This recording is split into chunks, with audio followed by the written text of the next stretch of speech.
अस्सलाम वालेकुम व्यूअर्स, आप देख रहे हैं फरी आइडियाज़। आज हम स्टिचिंग क्लास की पहली क्लास शुरू करते हैं। पहला लेसन मैं आपको आज देने लगी हूँ, इसीलिए इस वीडियो को आपने पूरा ज़रूर देखना है। इस वीडियो को आपने स्किप नहीं करना। ये चीज़ आपकी बेसिक है और आपको हमेशा काम आने वाली चीज़ है। चाहे आप जब भी बैठें काम करने के लिए, स्टिचिंग करने के लिए, ये चीज़ जो पहली क्लास में मैं आपको बता रही हूँ ये आपके लिए बहुत अच्छी और फ़ायदेमंद चीज़ है। पहली क्लास में जो हमने थोड़े बहुत पॉइंट्स आपके साथ शेयर करने हैं वो हैं मशीन की सेटिंग, मशीन का इस्तेमाल, कैंची का इस्तेमाल, और सबसे बढ़कर सबसे जो बेसिक चीज़ है वो ये है कि जो आजकल वैसे भी हर कोई मोटर वाली मशीन यूज़ कर रहा है, तो मोटर वाली मशीन में जो स्टार्टर है उसका इस्तेमाल। अगर तो आप स्टार्टर का इस्तेमाल बहुत अच्छा कर लेते हैं तो यकीन जाने कि आपका सूट बहुत अच्छा भी सिल सकता है और आपकी मशीन कभी ख़राब हो ही नहीं सकती। दूसरी बात ये कि कैंची चलाने की भी कुछ टेक्निक्स होती हैं। बहुत सारे लोग मतलब कैंची का इस्तेमाल सही नहीं करते, उसकी वजह से भी उनको प्रॉब्लम होती है।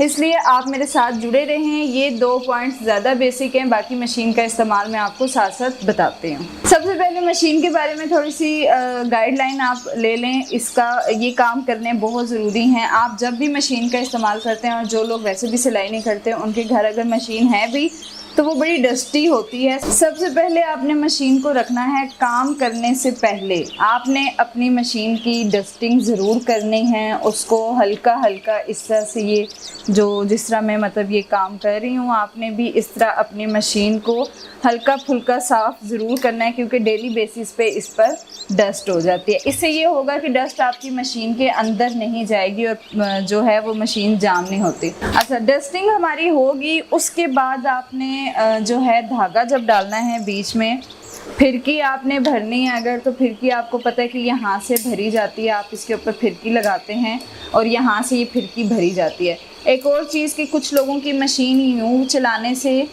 इसको अगर आप ऊपर कर लें तो आपकी फिरकी ज़्यादा सही भरे जा सकती है, कुछ लोगों की इसकी वजह से फिरकी जाम हो जाती है।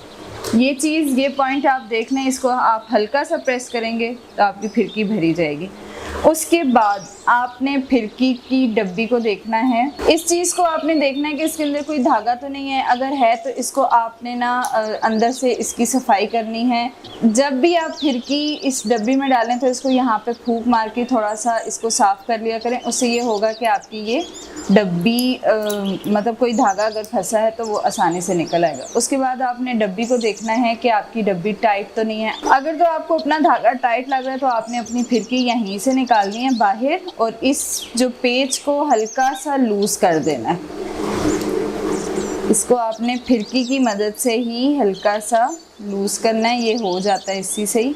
ये देखें जी, ये धागा हमने थोड़ा सा इसका लूज कर लिया है, ये इसकी मदद से हो जाता है फिरकी से ही। उसके बाद आप इसको भी चेक कर लें कोई धागा ना फंसा हो। अच्छा जी, फिरकी जब हम अंदर डालेंगे तो उससे पहले आपने एक ख़ास ख्याल रखना है कि ये जैसे आपको अंदर काफ़ी डस्ट नज़र आ रही है, आपने एक कपड़े को लेना है, अंदर से भी इसको अच्छी तरह साफ़ करना है, वरना ये आप देख सकते हैं कि ये इसके साथ ना जब नीचे से डस्ट उड़ती है तो ये सारी इसके साथ चिपक जाती है, तो ये फिर मशीन के लिए नुकसानदेह होती है। आपने इसको अंदर से अच्छी तरह साफ़ करना है। अच्छा जी, अंदर से हमने साफ़ कर लिया, फिर भी आप एक ब्रश की मदद से इन जगहों को और इन जगहों को थोड़ा सा ना हल्का हल्का साफ़ कर लीजिए। और ये अब फिरकी आपने बीच में डालनी है।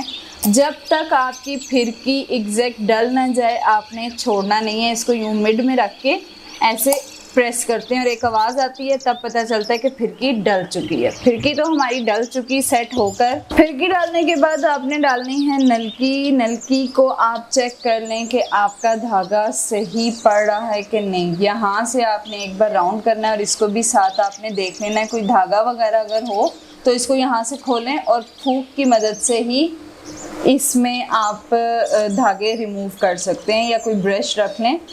इस तरह आपने फिर ये धागा इसमें डालना है।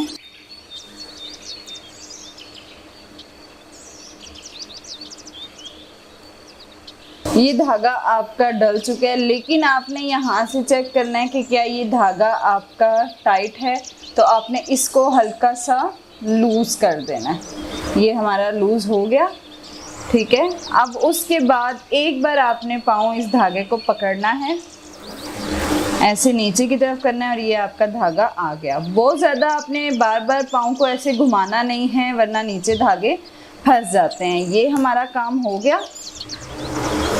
और ये चीज़ आपने लाजमी काम करना है कि जब भी कपड़ा बीच में रखें, ये धागे आपने दोनों निकालने, इनको हमेशा पीछे की तरफ करें। पीछे की तरफ धागा करेंगे तो कभी मशीन में धागा नहीं फंसेगा।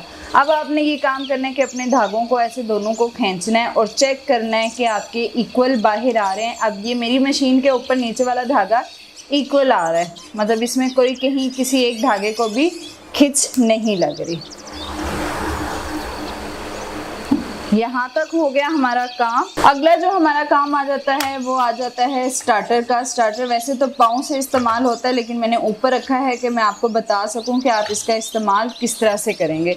कपड़े को आपने रखना है जब मशीन में, तो इस रुख पे कभी कपड़ा नहीं रखना कि ये कपड़ा आपका सारा मशीन के अंदर जाए।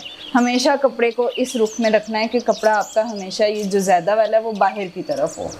ये काम भी आपने कर लिया। उसके बाद आपने जब स्टार्टर को चलाना है, स्टार्टर का इस्तेमाल मैं आपको बता देती हूँ कि हमेशा स्टार्टर पे जब आप पाँव रखते हैं तो इस शेप में आपको पाँव रखना है। कभी भी आपने इस तरह से पाँव नहीं रखना। हमेशा स्टार्टर के ऊपर आपने पाँव इस तरह से रखना है और फिर आपने उसको आराम से शुरू करना है चलाना।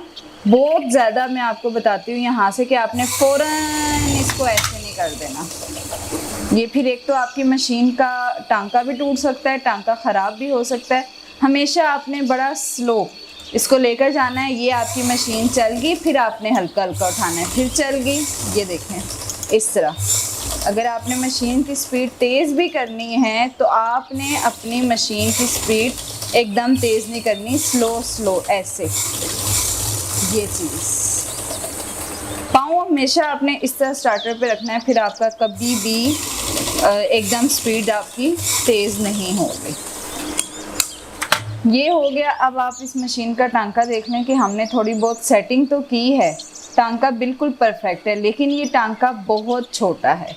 साथ ही मैं आपको टांके का भी थोड़ा सा गाइड कर देती हूँ। अच्छा, टांका था मशीन का बहुत छोटा। नॉर्मली 10 पर आपका टांका बिल्कुल परफेक्ट होता है। यहाँ पे कुछ पॉइंट्स होते हैं, आप ऊपर की तरफ जाना शुरू होंगे यानी 15-30 तक अगर आप जाएंगे तो इट्स मीन कि ये टांका बहुत ही कम हो गया। आपने बस इसको 10 पर रखना है। 10 पर ये टांका आपको 10 पॉइंट नज़र आएगा लेफ़्ट साइड पर। 10 पर आपने ये रखना है। 10 पर ये टांका मशीन का बिल्कुल परफेक्ट देती है। फिर अब आपने इसको, और हमेशा याद रखिएगा कि कभी एकदम आपने कपड़ा रख के स्टार्टर नहीं चलाना। पहले हाथ की मदद से 1-2 टांके आगे करने हैं, उसके बाद आपने अपनी मशीन को चलाना शुरू करना है। अब इसी में एक और चीज़ है कि जब आप स्टार्टर पाँव से चला रहे होते हैं, अक्सर चलाते चलाते आपको कहीं रोकना है तो आपने ऐसे रोकना है। अक्सर जब आप मशीन को चलाते हैं और चलाते चलाते आपको कहीं पर एकदम रुकना पड़ जाता है, जैसे मैं भी आपको बताती हूँ कि सिलाई स्पीड से हो रही है और एकदम आपको रोकना है मशीन को, तो बड़े ही आराम से आपने इसके ऊपर हाथ रखना है। ये मशीन वहीं पे रुक जाएगी। कभी यूं पकड़ के मत रोकिएगा, हमेशा यूं रखिएगा हाथ। अच्छा जी, यहाँ तक कि कुछ पॉइंट्स आपको उम्मीद है समझ आ गए होंगे। उसके बाद जब आपकी मशीन का काम ख़त्म हो जाएगा, जब आपने ड्रेस स्टिच कर लेने हैं, आपने धागे को निकाल देना है और यहाँ से आपने डब्बी को भी निकाल देना है। इनको निकाल के आपने रखना है साइड पर। और हर रोज़ मतलब जब भी आप कोई एक आध सूट सिलाई कर रही हैं, कोई थोड़ा बहुत काम कर रही हैं, तो काम करने के बाद आपने 1 ड्रॉप यहाँ पे ऑयलिंग का करना है, 1 ड्रॉप आपने यहाँ पे डाल देना है। एक ही ड्रॉप आपका, ये 3 पॉइंट्स हैं यहाँ पे डालने हैं आपने। एक ड्रॉप बस हर तरफ आपने इसके डाल देने हैं। ये बहुत ज़्यादा डालने की ज़रूरत नहीं है, बस 1 ड्रॉप। अगर आपकी मशीन रोज़मर्रा चल रही है तो फिर आपकी मशीन कभी भी ख़राब नहीं होती और ना ही जाम होती है। एक ड्रॉप डालने के बाद एक फालतू कपड़ा लें, इस तरह से उसको फोल्ड करें और यहाँ पे सुई अंदर करके आप अपनी मशीन को कवर करके रख दें। अच्छे से इसको समेट के फिर आपने रखना है। अच्छा जी, उसके बाद जो हमारा काम था वो था कैंची का। वो बेस्ट प्रैक्टिस आपको अगर करनी है तो आपने एक कोई भी रफ पेपर लेना है और उस पर कैंची का इस्तेमाल ऐसे ऐसे करें कि आपको एक ही जगह बैठकर सारी कटिंग करनी आ सके। पहली बात ये। दूसरी बात ये कि कभी भी कैंची को इतना खुला खोलकर इस्तेमाल नहीं करना, इससे आपका सूट बहुत बुरी तरह ख़राब हो सकता है। हमेशा कैंची को आपने एक नॉर्मल हद तक खोलना है। एक नॉर्मल हद पे जब आप खोलेंगे, जैसे कि अब मैं यहाँ पे थोड़ा सा आपको बताती हूँ, एक नॉर्मल हद पे जब आप खोलेंगे तो वो जस्ट आप जितना कपड़ा कट करना चाहते हैं ना, बस वो ही होगा। अगर आप कैंची को बहुत बड़ा खोलते हैं और आपकी कैंची बहुत तेज़ है तो एकदम कट करते करते आपका कट बहुत लंबा हो जाएगा। पहली बात तो ये जो नोट डाउन करना बहुत ज़रूरी है, कैंची को हमेशा एक नॉर्मल हद तक खोलें। उसके बाद जो ये निशान आपको नज़र आ रहे हैं, ये मैं आपको सिर्फ एक एज अ हिंट के लिए बता रही हूँ कि आपने कैंची को किस तरह इस्तेमाल करना है और इसकी प्रैक्टिस क्या हो सकती है। हमेशा शर्ट को आपने यूँ करके काटना होता है। कभी भी आप शर्ट को ऐसे हिला हिला के नहीं काट सकते, आपकी शर्ट ख़राब हो सकती है। हमेशा कपड़ा एक ही जगह रहेगा।